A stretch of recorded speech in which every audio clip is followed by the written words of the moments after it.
Dr. File.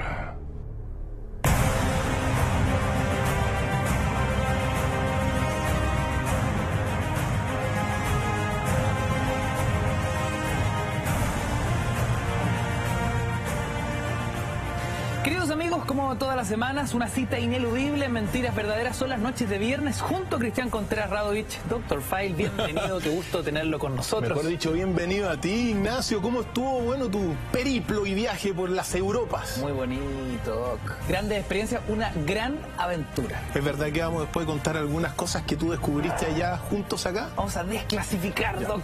Fantástico. A ver si también puede ser material para discutir en alguno de nuestros capítulos donde se cruza la historia, la religión, la filosofía, ciencias ocultas, conspiraciones y mucho más. Querido Doc, estos frutos que tenemos acá en algún minuto fueron considerados como el ícono del fruto prohibido, una manzana como esta. Hoy revelaremos la verdadera leyenda de Adán y Eva, el jardín del Edén. Entiendo, Doc, que usted desarrolló una investigación muy interesante en torno a romper ciertos mitos, ¿no? Desmitificar justamente lo que muestra para tantas religiones monoteístas a una mujer como la pecadora, la que lleva a la seducción del pecado a través de este fruto.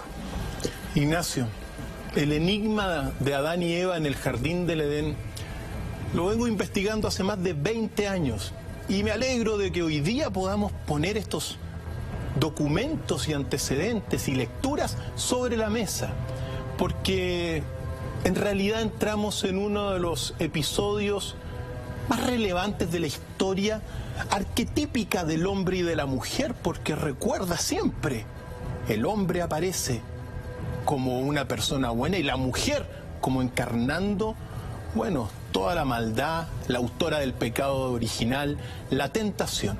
Cosas que van a ir cambiando en la medida que nosotros vayamos poniendo sobre la mesa, nuestras investigaciones, Ignacio. O sea, de cierta forma hoy ponemos en jaque la historia del machismo también. Por supuesto que sí, por supuesto que sí. Un machismo que ha sido justificado desde el principio de la misma cristiandad. Y que hoy día vamos a ver que parece que las cosas no son tan así, así que le dedicamos este capítulo especial a todas las mujeres de nuestro país, de nuestro continente y de más allá también, obviamente. Doc, partamos ubicándonos geográficamente. ¿Dónde podríamos decir, según indican las investigaciones, estaría el genuino, verdadero jardín del Edén? En esta aventura arquetípica, por supuesto. Mira, vamos a ir desentrañando el enigma poco a poco. Pero uno tiene que decir lo siguiente, que hay una versión, que es la versión cristiana católica, que es la por la cual vamos a comenzar y que todo el mundo la conoce. Bajo esta versión hay algunos aspectos que uno tiene que señalar y que son claves, como por ejemplo, en la versión bíblica, el jardín del Edén es la tierra que existe entre el río Tigris y Éufrates, es decir, Mesopotamia, antigua Sumeria, actual Irak. Ese, según la versión bíblica y según los documentos, habría sido el jardín del Edén, la tierra fértil entre estas dos grandes arterias de Mesopotamia, y que actualmente hoy día es un estado fallido debido a la invasión estadounidense y destrucción de Irak. Qué increíble la ironía, ¿no? Así es. La tierra prometida es hoy un campo devastado. Devastado, destruido por el ejercicio militar de Estados Unidos en búsqueda de petróleo. Pero ese es, según la Biblia, el jardín del Edén. Y según la primera versión bíblica, uno tiene que recordar ciertas cosas que van a ir cambiando en la medida que nosotros vayamos avanzando en nuestro enigma y en desentrañar el enigma. Lo segundo aspecto relevante, que en este jardín del Edén, en Mesopotamia, Sumeria, Dios, según la versión, creó al hombre, a Adán primero, de la mezcla del polvo de la tierra y del soplo, de su soplo en su nariz. Por lo tanto, bajo esta versión, el primer ser creado, el primer hombre creado, es el macho. Muy relevante. Y, en este sentido, Adán es la mezcla de tierra, es decir, de la materia, y de un soplo divino. Por lo tanto, el hombre tiene esta combinación en esta tradición, de todo lo corrupto que es la materia, pero de la divinidad que se expresa aquí en el soplo divino. ¿Y la mujer? La mujer, en ese sentido, aparece después como una ayudante del hombre. Mira. Sacada desde la costilla del hombre en un momento dado en que Dios lo hizo dormir al hombre. Entonces, muy importante, pero aparece como una figura secundaria. Claro, simplemente... ya la tradición la relega a un segundo plano. Sí, y antes de la creación de la mujer por parte de Dios a partir de la costilla de Adán, uno tiene que recordar otro pasaje que es la advertencia.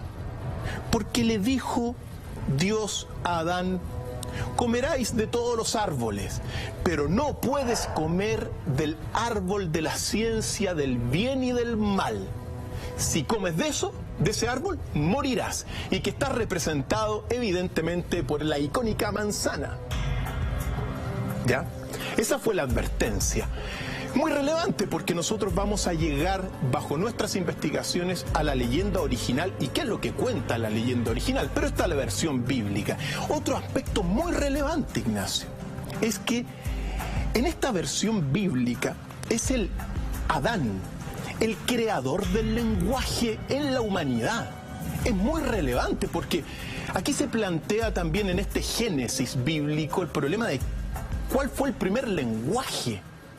¿Quién creó el lenguaje? Pues bien, en esta versión, Adán es el nomoteta. El nomoteta es el creador del lenguaje. ¿Por qué? Porque en un momento dado en que Dios creó todos los animales y las cosas, se le va presentando a Adán y Adán le va poniendo los nombres a cada animal por sus propios nombres. Entonces aquí se plantea el gran enigma del origen del lenguaje. ¿Qué lenguaje era aquel en el cual Adán nombraba una cosa y era el nombre de la cosa? Claro, ¿de qué idioma estamos hablando? ¿De qué idioma estamos hablando? ¿O en qué idioma le habló Dios a Adán, que no tenía supuestamente el lenguaje, pero que Adán lo entendió? ¿Era un lenguaje de símbolos o era un lenguaje que aquella persona que lo escuchaba lo entendía? Pero aquí se plantea el problema y el gran enigma del origen del lenguaje. En la versión bíblica, es Adán el creador del lenguaje en el momento dado en que les va nombrando todas las cosas. Muy relevante, Ignacio. Y también recordemos el pasaje clave. Después de que Dios creó a todos los animales, apareció la serpiente.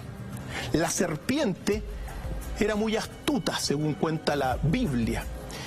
Pero la serpiente también fue creada por Dios, según esto. Entonces, ahí vienen algunas típicas contradicciones que existen en estos relatos. Pero sea lo que sea, fue la serpiente la que tentó a Eva y le dijo lo siguiente, para que no nos olvidemos: no moriréis si comes del árbol de la ciencia del bien y del mal, sino que serán abiertos vuestros ojos, y seréis como Dios si comes de este árbol, sabiendo el bien y el mal. Por lo tanto, se plantea aquí lo primero: la autora del pecado original, el padecimiento del pobre hombre, es Eva, es decir, es la mujer.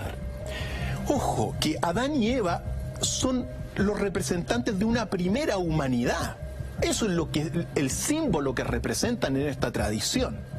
Los representantes de la primera humanidad post-cataclismo es Adán y Eva.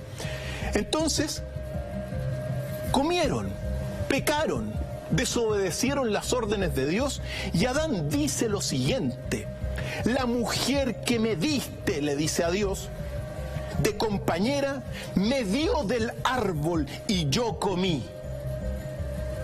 Eva dijo: la serpiente me engañó y yo comí. Muy importantes estos pasajes porque en términos bastante sencillos uno lo tiene que recalcar y acentuar. El hombre fue creado primero por Dios, La mujer es un ser ayudante del hombre. La mujer es la autora del pecado original. Adán es el creador del lenguaje. Y a partir de este episodio, uno puede ver que en gran medida, de una fuente de creencia tan importante como es esta, se ha justificado a lo largo de la historia, Ignacio, un machismo que es indigno de la persona humana contra la mujer. ¿Por qué? Porque prácticamente pasó a ser la culpable de todos los padecimientos del hombre, la mujer. Hablando de padecimientos, Doc, ¿cuáles fueron los castigos? ¿Cuáles fueron las represalias de este Dios castigador sobre el hombre y la mujer? Bueno, expulsados del paraíso de esta tierra fantástica que era el jardín del Edén, y también condenados también a trabajar la tierra para poder comer y alimentarse, y en el caso de la mujer a sufrir en los partos. Nacerán los hijos con el sufrimiento de la mujer. Por lo tanto, esos fueron de alguna forma los grandes castigos. Pero no hay que olvidar nunca, Ignacio, hemos vivido en gran medida en una sociedad ultramachista, donde se ha tratado pésimo a la mujer de forma histórica.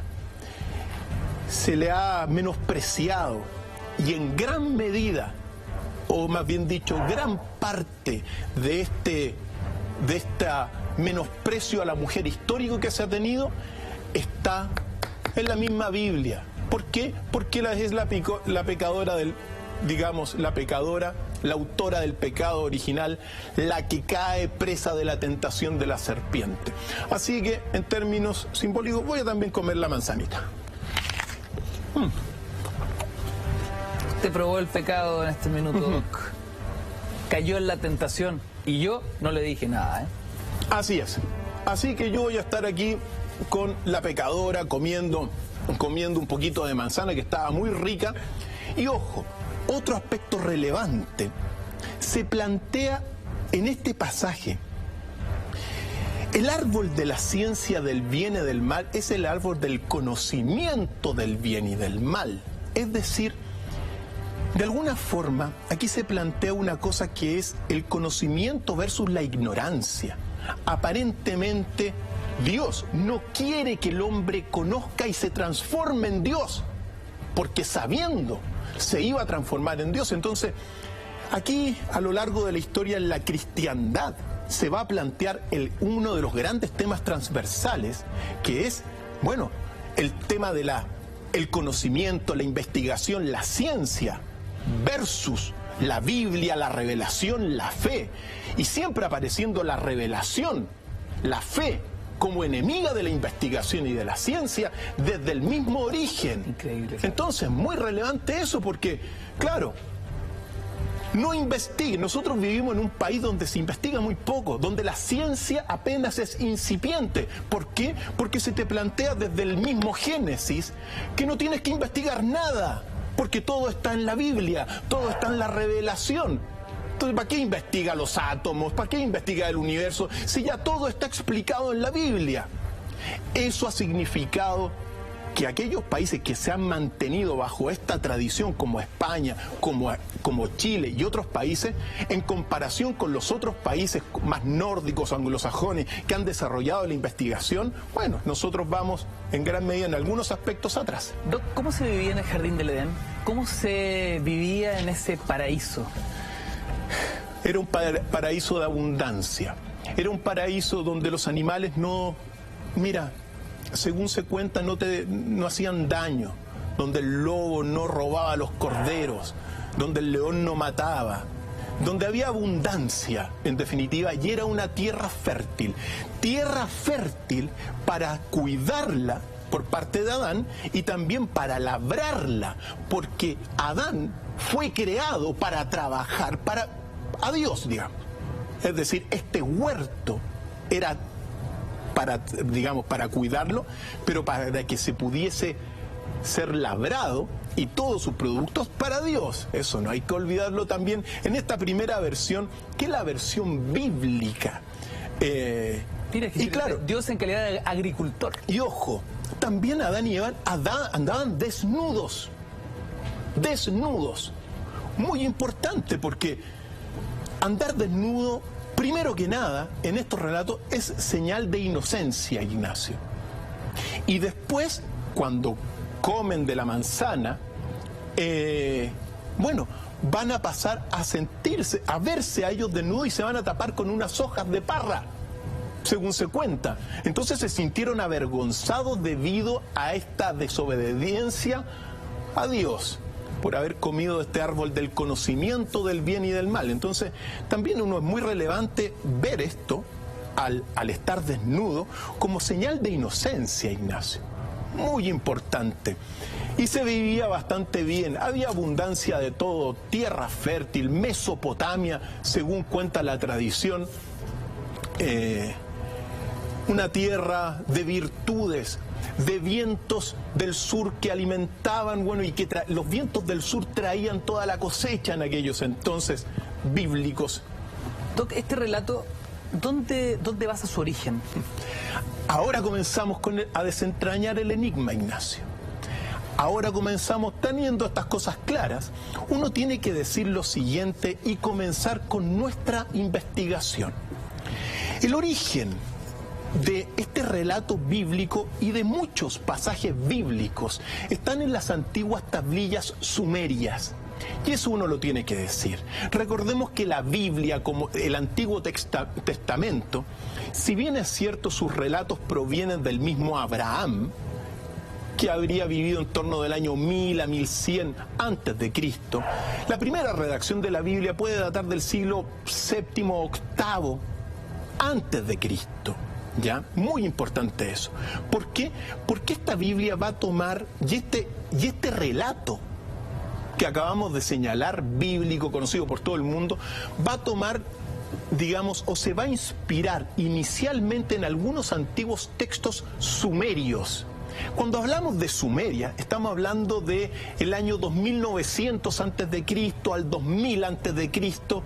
Es ahí donde aparecen muchas fuentes escritas en tablillas sumerias que hablan de este pasaje del Jardín del Edén y de otros pasajes como lo hemos visto a lo largo de mucho tiempo.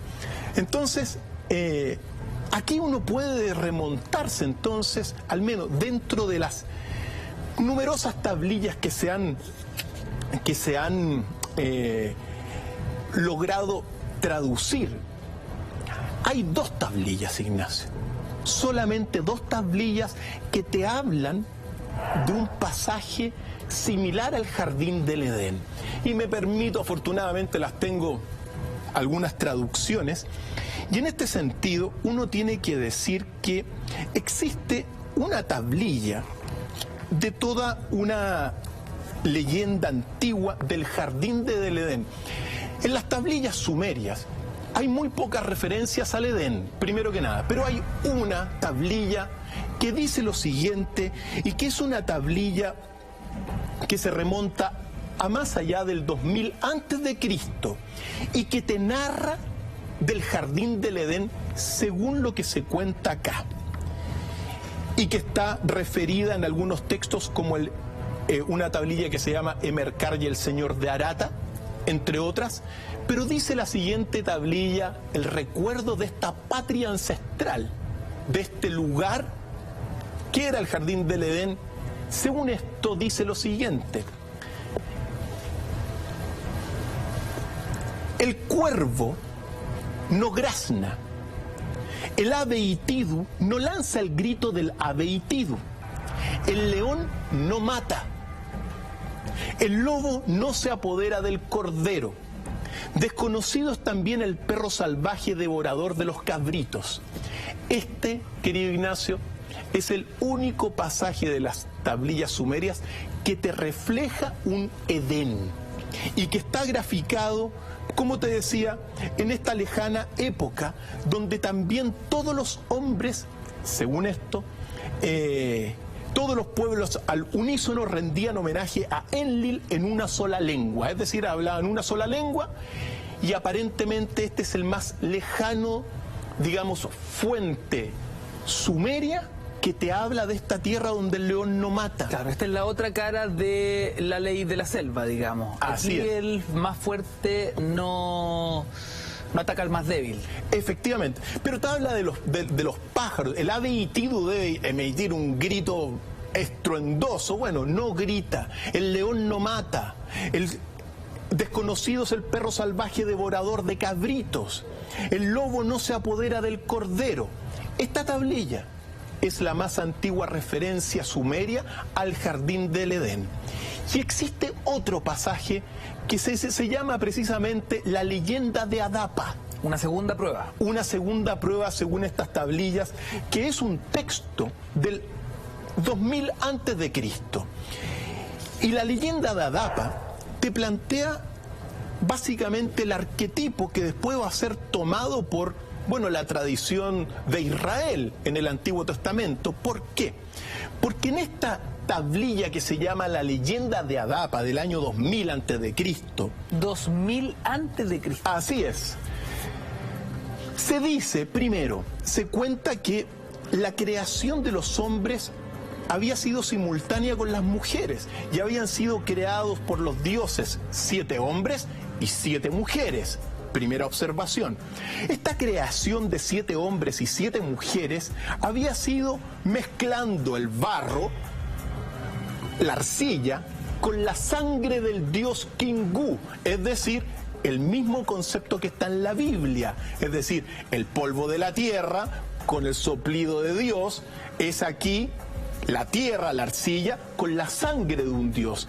Es decir, estos 7 hombres y 7 mujeres creados tienen la misma mezcla, una mezcla material y la mezcla también de este ingrediente divino representado por el Dios, por la sangre del Dios que fue sacrificado para crear el hombre. Primer aspecto fundamental que se repite después en la Biblia. Por eso aquí están los originales, digamos. Aquí está el original de toda esta tradición bíblica, al menos en este sector de la tierra que es Mesopotamia. Después nos vamos a ir al oriente. Lo segundo, según esta tablilla que se llama la leyenda de Adapa. Paréntesis, Doc. ¿Qué es Adapa? ¿A qué se refiere Adapa es a la Adán. leyenda? Adán en la tablilla se llama Adapa. Perfecto. Adapa, Adán. Ah, así de simple. Así es la leyenda de Adán. Es la leyenda, sí, es la leyenda de Adán en Según realidad. las tablas sumerias. Efectivamente. Ahora, creado por, recordemos que en esta visión había una trinidad. Anu, Enlil y Enki son los 3 dioses que habitan los llamados Anunnakis, los dioses que crearon a la humanidad, los Anunnakis, ¿ya? Según esto, muy relevante, Enki va a crear a los hombres de la forma que lo señalé, 7 hombres, 7 mujeres, para trabajar para los dioses. Pero consideró a Adán, uno de estos 7 sabios lo llama, le dice, bueno, cuenta esta tablilla que era el sacerdote del templo de Eridu. Eridu es una ciudad que queda, te digo, a 20 kilómetros de Ur. Y Ur es de donde sale Abraham, dirigiéndose después a Canaán en torno del año 1100. Entonces es muy importante porque la tradición que estamos narrando realmente está en Eridu, ciudad que está al lado de Ur, y Abraham debió haber conocido estas tradiciones que después van a quedar en la Biblia.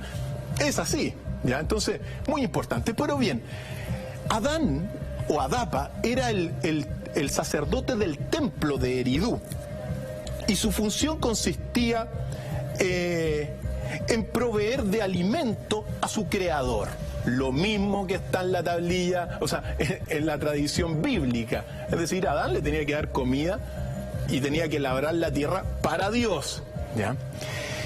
Sin embargo, un día, cuenta la tablilla, el viento del sur, que se llama el Shutu, hizo zozobrar la barca donde estaba Adán.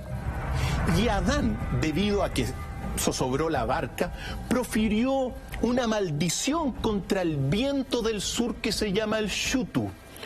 En esta tradición el viento era un dios y la maldición de Adán fue, en otras palabras, destruir y quebrar el viento. Después de la maldición de Adán, el viento no sopló más. Debido a esto, y claro, el viento del sur es muy importante en Sumeria porque es el que trae este viento, hace florecer todo lo que son los pastizales, todo lo que es la siembra, los frutos, en gran medida surgen gracias a este viento del sur que se llama el Shutu, y que Adán, según esta tablilla, con su maldición lo quebró y no pasó más.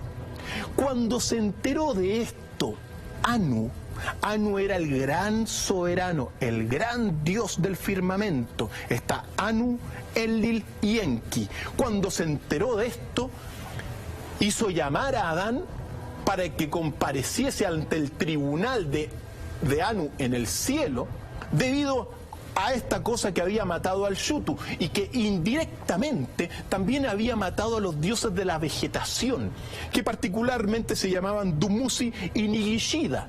Es decir, esta maldición de Adán mató también a otros dioses. Pues bien, cuando ocurre esto, Ea Enki, es decir, el creador de estos hombres, se apiadó de Adán y le dijo: mira, cuando te presentes ante el tribunal de Anu, textualmente, dice la tablilla, cuando te ofrezcan el pan de muerte, no lo comas. Cuando te ofrezcan el agua de la muerte, no la bebas, porque Anu estaba enojado. No desprecies el consejo que te he dado, recuerda las palabras que te he dicho. ¿Por qué? Porque iba a tener que llegar a dar explicaciones de esta muerte del Shutu y de estos dioses de la vegetación. Pues bien, tan pronto sube a los cielos superiores Adán muestra arrepentimiento, va de luto, pide perdón, y Anu se apiadó de Adán. Y en vez de ofrecerle el pan de la muerte o el agua de la muerte, lo que le ofreció en realidad Anu a Adán fue el pan de la vida y el agua de la vida. Pero Adán siguió al pie de las letras la recomendación de Enki y no aceptó el pan de la vida y no aceptó el agua de la vida, que lo hubiesen hecho inmortal. Y ante este rechazo, Anu se indignó y expulsó a Adán de este país celestial que estaba.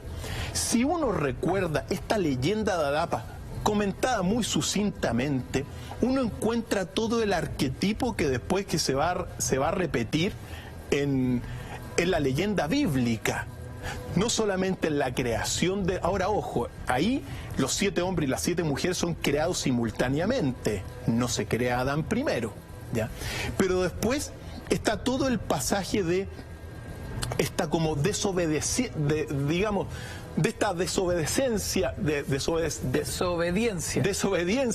a Dios, por el cual es expulsado del paraíso celestial. Ahora, Doc, me llama la atención que en estos escritos poco y nada se habla de Eva.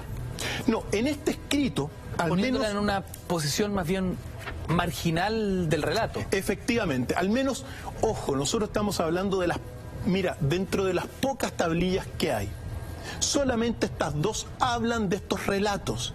¿Ya? Esta leyenda de Adán o leyenda de Adapa Sumeria es la que mantiene los arquetipos que se van a expresar después en la tradición bíblica, pero no aparece aquí narrado la presencia de Eva. Textualmente es lo poco que hay. Y en la otra tablilla que leímos, si todo esto es así, muy importante porque este pasaje que acabamos de narrar sitúa a al jardín del Edén, ya no como como Mesopotamia, sino como todo lo que es la isla de Bahrein, antigua Dilmun. Es decir, esto que acabo de narrar habría ocurrido en Dilmun, que es una isla que está en el Golfo Pérsico y que hoy día es la actual Bahrein. Si esto es así, bajo esta tradición sumeria, el verdadero jardín del Edén estaba en la isla de Dilmun, en Bahrein. Entonces, claro, uno se pregunta, aquí tenemos a la isla de Bahrein, muy importante, porque de aquí proviene esta antigua leyenda sumeria que bajo nuestra visión va a ser la inspiradora de el relato bíblico y del arquetipo, al menos del relato bíblico, que uno lo puede observar en todo lo que es, bueno, Mesopotamia. Entonces, aquí hay otro pasaje que dice: el veredicto del gran Dios después de que Adán no come el agua, el pan de la vida y no toma el agua de la vida, dice: lleváoslo y que se vuelva a la tierra. Es decir, hay una expulsión del paraíso celestial donde habitaba Anu y los otros dioses, y Adán hacia abajo. Es lo poco que hay dentro de esta tradición, Ignacio, pero muy relevante porque plantea efectivamente todo lo que van a ser los arquetipos que después se van a ver en la tradición bíblica. Doc, hemos confrontado las tablillas sumerias con el relato bíblico. Anteriormente hicimos un recorrido sumamente completo por lo que dice la tradición clásica en torno al jardín del Edén, la leyenda de Adán y Eva, el fruto prohibido, la tentación, etcétera.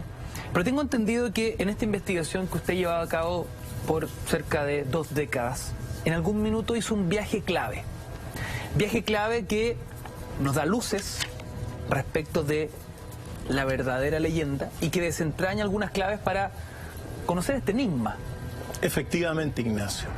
Mira, esta es la tradición occidental del jardín del Edén. Y uno tiene que decir lo que uno le ha tocado investigar con mochila al hombro y con pluma en la mano, porque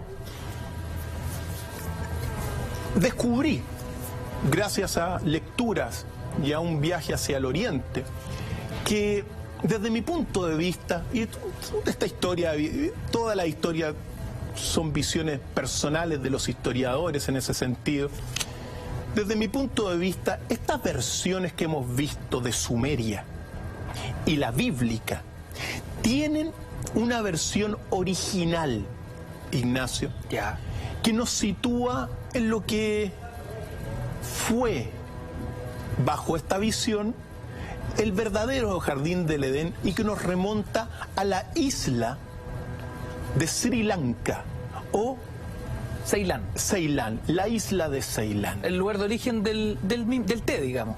De ahí mismo viene el té. Todo el té Ceilán viene, bueno, de las montañas de Ceilán, donde hay mucho té.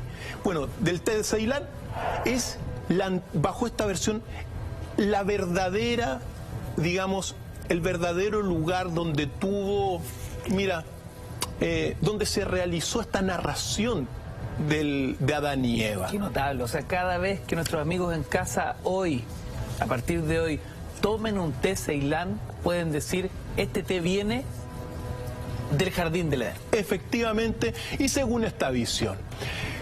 Lo que pasa es que, claro, Sumeria, después toda la tradición bíblica, el origen de esto lo vamos a encontrar en la isla de Ceilán, lugar a donde viajé y donde estuve aproximadamente un mes recorriendo la isla. ¿Por qué? Porque hasta el día de hoy, en la isla de Ceilán, hay lugares que son icónicos y que te recuerdan toda la tradición de Adán y Eva en el sánscrito antiguo, que es Adán y Eva, digamos, en la isla de Ceilán. Fíjate tú, tenemos hay al menos 2 lugares muy relevantes. Uno se llama el Puente de Adán. Hasta el día de hoy, entre la isla de Ceilán y todo, ahí lo vemos, entre la isla de Ceilán y el sur del continente, bueno, de todo lo que es India, hay una especie de franja de tierra. Claro, un pequeño hilito ahí que une. Ese pequeño hilito que une, queridos amigos en casa, se le conoce como el Puente de Adán. Y nosotros vamos a llegar ahí, vamos a contar lo que ocurrió, pero primer antecedente muy relevante, es el puente de Adán. ¿Qué pasó ahí? Lo vamos a contar. Y también en la isla de Ceilán hay una montaña que se llama, aquí está, la montaña de Adán, Ignacio. Oh, y tiene arriba hay construcciones en la cima. Hasta ese lugar subí, Ignacio, Doc. para poder rescatar. Mira, Impresionante. ahí está lo que se cuenta, ahí está el pie de Adán. La huella que dejó Adán cuando bajó del paraíso celestial, dejó una huella en la tierra sobre una roca y que se peregrina a ese lugar, bueno, para poder observar la huella. Ahí estamos subiendo esta gran montaña que es la montaña de Adán. ¿Cuánto duró esa travesía, Doc? Mira, en total en la isla estuvimos como 3, 4 semanas estuvimos ahí, solamente en Ceilán. Y subir esta montaña, me imagino, fue un punto clave de la investigación. Por supuesto que sí, porque el objetivo de mi investigación, aparte de ver la huella de Adán, y aparte de visitar el puente de Adán, fue recopilar de la tradición oral, que está viva hasta el día de hoy, la leyenda de Adán y Eva, que es lo que hice yo y que hoy día les voy a contar. Entonces, en la isla de Ceilán, hasta el día de hoy, y la persona que quiere ir, vaya y lo compró ella misma, porque como te decía, hasta el día de hoy está viva la tradición y lo que es desde mi punto de vista la verdadera leyenda de Adán y Eva en el jardín del Edén. Por eso, y bueno, oportunamente pudimos ver todo lo que era el pie de Adán, que está grabado en una piedra, que habría sido cuando baja Adán de este cielo superior, deja una huella y se repite todo en la tierra. Pero mira, ¿qué es lo que dice esta tradición? Lo primero que dice esta tradición, que como les dije, queridos amigos, lo tengo redactado y lo publiqué en mi primer libro y en mi tercer libro, el por qué ocurrió el Big Bang. Aquí está esto que logré recopilar de la tradición oral de la isla de Ceilán. Primero, el hombre y la mujer fueron creados simultáneamente, es decir, no aparece aquí el hombre primero y la mujer después, sino que aparecen los dos igualitos. Y, según se cuenta, el Señor de la Luz, es decir, Dios, le ofreció a Adán y a Eva una última morada, una isla divina por su clima, por sus productos y espléndida vegetación, el verdadero paraíso en la tierra, la isla de Ceilán. Voy a sintetizar, obviamente, y después los dejó aquí para que cumplieran su destino con entera independencia y les dijo lo siguiente. Esta es la primera vez que, según esta tradición, le habla Dios a Adán y Eva. Y la pregunta uno que se hace, bueno, ¿en qué idioma le habló? ¿En qué idioma le habló Dios a Adán y Eva para que ellos lo entendieran? Aquí está el problema, lo hermoso de esto que se plantea el problema del origen del lenguaje. ¿Qué lengua era esta que fue entendida por Adán y Eva? Y Adán y Eva no sabían hablar supuestamente. Bueno, pero les dijo lo siguiente: id, uníos y producid seres que serán vuestra imagen viva en la tierra durante siglos y siglos después que vosotros habéis vuelto a mí. Pero como Señor de todo lo existente, os he creado para adorarme durante toda vuestra vida. Y aquellos que tengan fe en mí compartirán mi felicidad después del fin de todas las cosas. Enseñad esto a vuestros hijos, que no olviden jamás mi recuerdo, pues estaré con ellos en tanto pronuncien mi nombre. Y les dijo, les prohibió a Adán y a Eva salir de la isla, con estas palabras: vuestra misión debe limitarse a poblar esta isla magnífica en donde todo lo he reunido para vuestro placer y comodidad, y extender mi culto en el corazón de aquellos que nacerán. El resto del mundo aún está inhabitado. Si más tarde el número de vuestros hijos aumenta de tal manera que esta morada se hace insuficiente para contenerlos, que me interroguen durante las ofrendas y yo daré a conocer mi voluntad. Por lo tanto, La advertencia que les hace Dios es no salir de la isla. Eso es, al menos en esta tradición, lo que señala en este sentido la divinidad. Entonces los dejó y Adán se volvió a su mujer, la miró, su corazón saltó en el pecho al ver una belleza tan perfecta. Ella permanecía de pie delante de él, sonriendo con virginal candor. Adán se aproximó a ella, pero temblando. Adán se atrevió a pasar su mano por la cabellera perfumada de su compañera. La cogió entonces con sus brazos y le dio el primer beso, pronunciando en voz baja el nombre de Eva, que le acababa de ser dado. Adán, murmuró la mujer al recibirlo.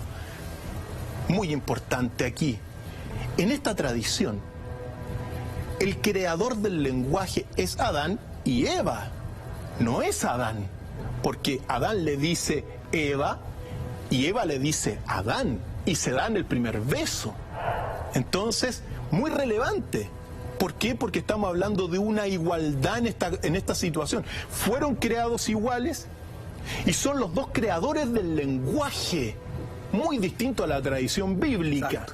Esto es clave porque estamos hablando en este sentido, los creadores del lenguaje bajo esta tradición, Adán y Eva. Lo más interesante es que la mujer al mismo nivel del hombre y el hombre al mismo nivel de la mujer. Tú lo señalaste, Ignacio. Y dice, temblando desvanecida, su hermoso cuerpo se doblegó sobre los brazos de su esposo. Así lo había querido Dios, para enseñar a sus criaturas que la unión de un hombre con una mujer sin amor no sería más que una monstruosidad contraria a la naturaleza y a su ley. Es decir, antes de la unión de cuerpos entre Adán y Eva está el amor, muy importante. Es decir, una unión de cuerpos sin amor, según esta tradición, es una monstruosidad. Es bueno recordarlo porque a veces muchos jóvenes hoy día y otras personas se acuestan con la persona y después le preguntan, oye, ¿cómo te llamáis? Prácticamente. Es decir, eso es una monstruosidad bajo esta visión. Es decir, primero la unión de sexos, tiene que estar el amor.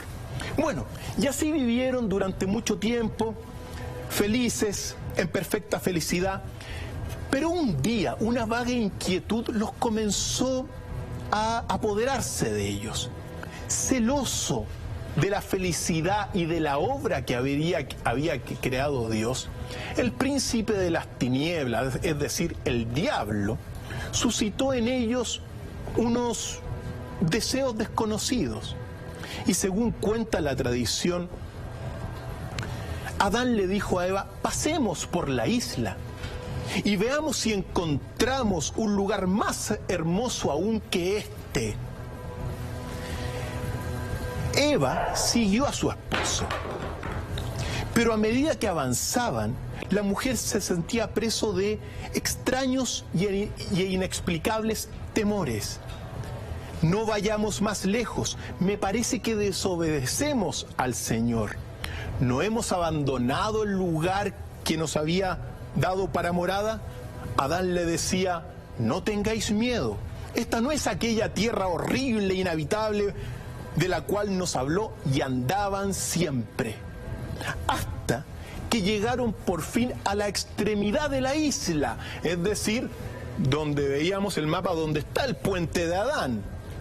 Y al frente, es decir, en el continente de la India, según esta tradición, vieron un brazo de mar poco largo y del otro una vasta tierra que parecía extenderse hasta el infinito. Un estrecho sendero formado por rocas se levantaban para unir estos dos pedazos de tierra. Los dos viajeros se detuvieron maravillados porque la región que veían en el frente estaba cubierta de grandes árboles, de pájaros de 1000 colores que revoloteaban, etc. He aquí cosas muy bellas, dijo Adán. ¿Y qué hermosos frutos pueden producir estos árboles? Vamos a catarlos, dijo Adán. Y si ese país es preferible a este, plantaremos allí nuestra tienda. Eva, trémula de pavor, suplicó a Adán que no hiciese nada que pudiese irritar al Señor contra ellos. No estamos bien en este lugar, le dijo. No tenemos agua pura, frutos deliciosos. ¿Por qué buscar otra cosa? Y Adán le dijo, y bien, volveremos. ¿Qué mal puede haber en visitar ese país desconocido que se nos ofrece a nuestra vista? Y se aproximó a las rocas. Eva, temblorosa, lo siguió. Y según cuenta esta tradición, Adán puso a su mujer sobre sus hombros y comenzó a atravesar el objeto de sus deseos. ¡Upa! Tan pronto pusieron pie a tierra, todo lo que habían visto de maravilla se esfumó rápidamente porque había sido un espejismo suscitado por el príncipe de las tinieblas para hacerlos caer a ellos. La vegetación que habían notado desde lejos era un espejismo. Adán se dejó caer sobre la tierra llorando. Pero Eva se arrojó a sus brazos diciéndole, no te desesperes.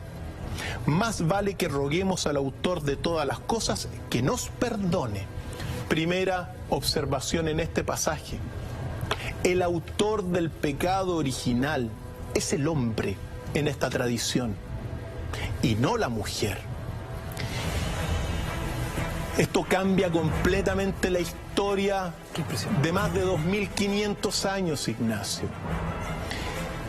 Según la tradición escrita con esta pluma, dice lo siguiente: cuando Eva le dijo, no te desesperes, más vale que roguemos al autor de todas las cosas que nos perdones, una voz se escuchó del cielo decir lo siguiente: mujer, tú no has pecado más que por amor a tu marido, a quien te había enviado a amar, y tú has confiado en mí.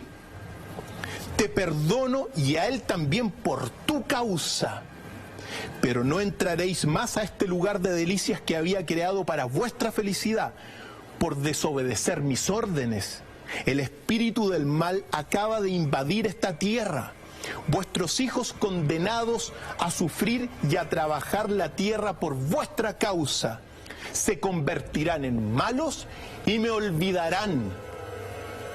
Pero mandaré al Cristo, que se encarnará en el vientre de una mujer y os llevará a todos la esperanza y la recompensa de otra vida y la manera, suplicándomela, de dulcificar sus males. Doc, esto es una revelación, una investigación que marca una pauta totalmente distinta a lo que conocemos como tradición. Así es, Ignacio. Y como les dije, todas las personas que quieran reconstruir esta tradición, bueno, pueden ver y pueden leer estos libros, pero también pueden ir a la isla de Ceilán y ahí está viva. Entonces, muy relevante, Ignacio. Primera, en esta tradición oriental, que es el origen del relato sumerio y del relato bíblico, el hombre y la mujer son creados en igualdad. La mujer y el hombre son mezclas de materia y espíritu divino. El hombre y la mujer son los creadores del lenguaje simultáneamente. Y también el autor del pecado original es el hombre. Es el hombre. Que lo escuchen bien, queridos amigos en casa, amigas en casa. Es el hombre, según esta tradición, el autor del pecado original. Muy importante, ¿por qué? Porque ¿qué es lo que sucedió? Después, esta tradición va a ir pasando culturalmente desde este origen a todo lo que es Mesopotamia. Y en Mesopotamia, una tierra donde hay mucha más guerra, se cambió algunas cosas y se invirtió el proceso y se hizo a la mujer la autora del pecado original, lo que ha justificado una condición indigna de la persona humana entera, porque aquella revelación que menosprecia a la mujer no es una verdadera revelación, Ignacio. Eso lo tienen que saber. Entonces, cuando aparece el hombre justificando un machismo brutal contra la mujer, porque es la autora del pecado original, desde este momento podemos decir que hay otra tradición, Ignacio. Y que refuta la anterior. Totalmente. Y que es la más antigua de las tradiciones, recopiladas con mi puño y letra, y que está aquí en mi libro ¿Por qué ocurrió el Big Bang? Y en otros libros también. ¿Qué podemos decir del paraíso en la tierra, Doc? Entonces aquí uno se plantea algo muy relevante. Bueno, según estas narraciones, según la tradición sumeria también, según la tradición del Oriente, la tradición de la isla de Ceilán, hubo un momento dado en que los animales no peleaban con el ser humano. Y hoy día uno puede ver en realidad algo muy sorprendente, porque ¿puede el hombre realmente convivir con estas bestias como los leones, como los osos grizzly o como los chimpancés y los gorilas, por ejemplo? Y en realidad hoy día, como vemos en pantalla, hay una serie de experimentos sociales. Ojo, esto no lo repliquen en casa. Pero muchas personas, como por ejemplo Eduardo Serio, que fundó una organización que se llama Black Jaguar White Tiger, bueno, busca convivir con los tigres, con las panteras, con los leones. También está Doug Seuss, que es un adiestrador de osos para las películas, pero cuando uno ve estas relaciones que se ven entre el humano y las bestias salvajes y conviviendo en una relativa armonía, increíble, a través de estos experimentos sociales, uno puede decir que, bueno, uno no puede descartar que en realidad haya existido un momento dado en la historia donde en realidad el hombre pudo haber convivido en tranquilidad con estas bestias salvajes. ¡Qué locura! Eso es al menos lo que te señalan los textos. Recordemos, el león no mata. El lobo no se apodera del cordero. Desconocido es también el perro salvaje devorador de cabritos. Uno no puede olvidar también todo lo que fue esta gran investigadora que convivió con los gorilas, Ignacio, que se llama Diane Fossey. Ah, una leyenda. Y que se hizo una película con la Sigourney Weaver, mostrando que también uno se puede relacionar con los animales, con estas bestias salvajes, y que te rememora o te trae la actualidad, la posibilidad de en realidad de que haya existido el Jardín del Edén.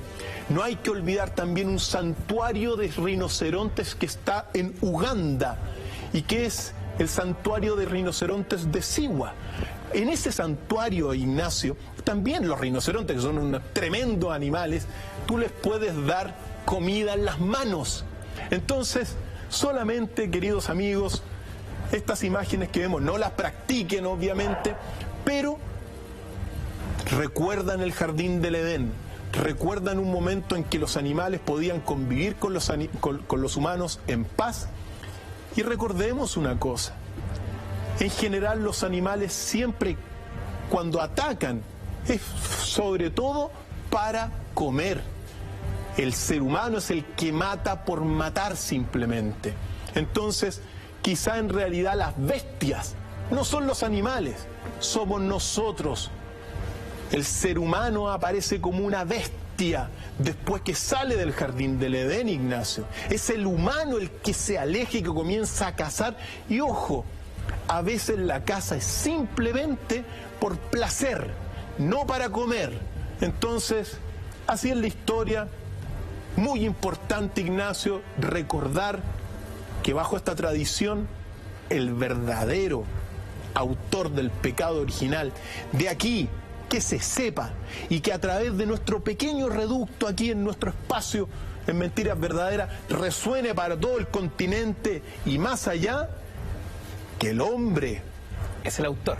Es el autor del pecado original, Ignacio. Doc, impresionantes revelaciones, sobre todo en una investigación en terreno que usted llevó a cabo en Ceilán, semanas que me imagino fueron tremendamente importantes para el desarrollo de un trabajo que, como nos dice, se ha venido extendiendo por 2 décadas, 20 años trabajando este tema. El enigma de Adán y Eva, el origen del Jardín del Edén. Verdadera leyenda. vamos a intentar más pautas, más elementos para que nuestros amigos tengan su última opinión en casa. Y incluso recalcar, Ignacio, hemos presentado la tradición bíblica, hemos presentado también los orígenes sumerios de la tradición bíblica y hemos presentado el origen de la tradición sumeria y de la tradición bíblica que está en la isla de Ceilán. ¿Por qué esto hay que acentuarlo? Porque esta tradición, con el paso del tiempo, de todo lo que fue esta cultura antigua, el origen de la humanidad o cuna de la humanidad que está en la India, pasa y se transmite a Mesopotamia y a Sumeria, y en un momento dado es cambiado el autor del pecado original y se le hace culpable a la mujer. Y acentuar que desde entonces se ha justificado un machismo inmenso sobre la mujer, un menosprecio inmenso sobre la mujer, que afortunadamente hoy día, al menos dentro de nuestro espacio, lo podemos terminar definitivamente. La mujer en los últimos 60 años ha avanzado más que los últimos 5.000 años, Ignacio, en sus derechos, en sus, en toda su posición social. Hace 50 años las mujeres por primera vez entraban a la universidad. Universidades que tienen miles de años, se le permitió a la mujer recién entrar hace 50 años. Hasta el día de hoy los sueldos no se equiparan, obviamente, y la mujer está un poco menos, se les paga menos. Bastante menos, un 40%. Pero ahora, aquellos machistas, váyanse a la isla de Pascua, a la isla de Ceilán, y conozcan este relato, porque ahí están nuestras antiguas tradiciones, las antiguas tradiciones que dicen que en realidad el autor del pecado original es el hombre. Doc, qué bueno que lo mencionó, porque justamente es nuestro tema a desarrollar a continuación. La isla más misteriosa del mundo, Rapa Nui. Como nunca antes, conoceremos qué hay detrás de la isla de Pascua. Nuestros amigos, además, que nos sintonizan desde Rapa Nui, me imagino estarán muy interesados en escuchar la visión y la investigación de Dr. File al respecto. Tenemos nota, seguimos en Mentiras Verdaderas, noche de viernes acá en la red.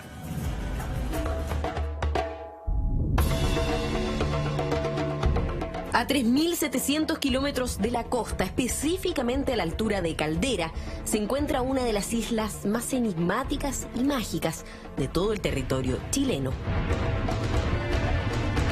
Perevaca, Poique y Ranocau fueron los 3 volcanes responsables de la formación de Rapa Nui, una isla con forma triangular que alberga más de 5.000 personas en 163 kilómetros cuadrados.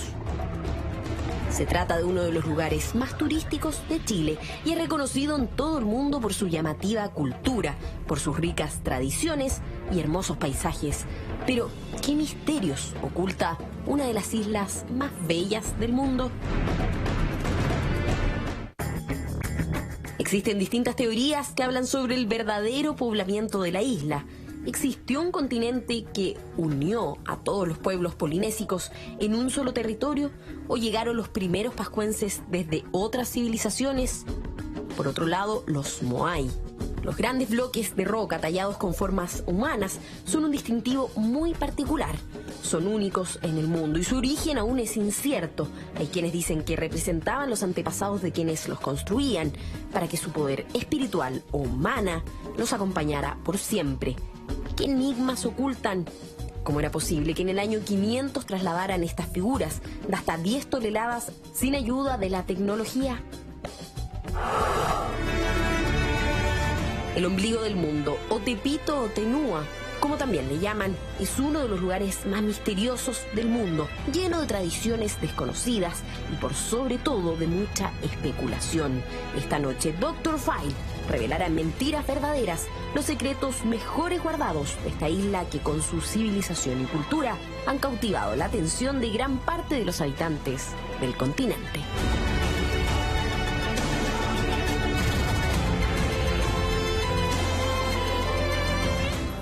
Con el hashtag DrFileMB, comenta y participa en nuestras redes sociales. A esta hora de la noche desentrañamos los misterios que esconde la isla de Pascua, el ombligo del mundo Rapa Nui que pude conocer por vez primera el verano pasado, Doc.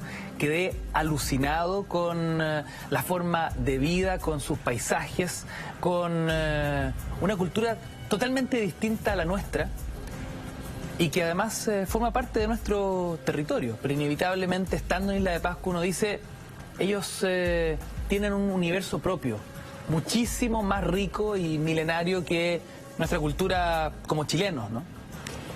Así es, y enriquece a nuestra propia cultura chilena. Así somos nosotros y nos proyecta hacia el oriente entero. Y también uno tiene que recordar sobre todo la etnia, la raza, el pueblo polinesio, porque ahí está y radica quizá el primer gran enigma, porque es un pueblo riquísimo y que trae tradiciones ancestrales y milenarias. Por eso, si te parece, quizá la primera gran pregunta es, ¿cuál es el origen de los polinesios de Isla de Pascua? Esa es una pregunta del millón. Y bueno, después de investigar muchas cosas, leer muchísimo, haber estado en la Isla de Pascua también, porque oportunamente en 1995 yo estuve allá durante el primer encuentro de los jefes del Triángulo Polinesio. Recordemos que el Triángulo Polinesio lo componen Hawái, Nueva Zelanda e Isla de Pascua. Ahí está el Triángulo Polinesio. Pues bien, ¿de dónde provienen los polinesios? Es la pregunta. Y aquí hay dos grandes teorías que confluyen en un lugar y que yo se las voy a contar a través de este mapa que tengo acá, querido director, para contarles a los amigos cuál es el origen de los polinesios. Pensemos que este de acá es la India y que aquí está la isla de Ceilán, que es precisamente donde estábamos recién. Pues la teoría 1, o la teoría occidental del origen del pueblo polinesio, dice lo siguiente: a ver, que ellos en el año aproximadamente 4000 antes de Cristo, los primeros polinesios bajaron por el Cáucaso, llegaron hasta precisamente Mesopotamia, Sumeria, y después habrían viajado por las estepas euroasiáticas hasta llegar hasta todas las desembocaduras del río Indo.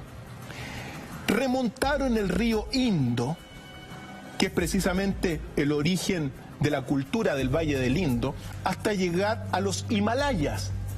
Y de los Himalayas, si esto es así, llegaron hasta la fuente del Ganges y bajaron después por el río Ganges hasta el delta del río Ganges que desemboca en este lugar. Esa es la primera teoría, después la vamos a continuar porque la desembocadura del río Ganges es clave. La segunda teoría, que es la teoría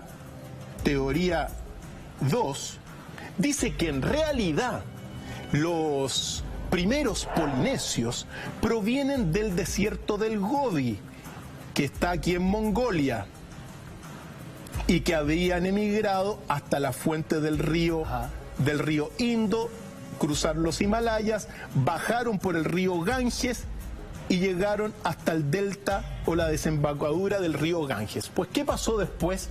Después, estas dos teorías coinciden en eso. Una dice que vienen del Cáucaso, otra dice que vienen del desierto del Gobi. Yo personalmente me inclino porque en realidad los primeros polinesios vienen del desierto del Gobi, al igual que los indoeuropeos, porque ellos son indoeuropeos en este sentido.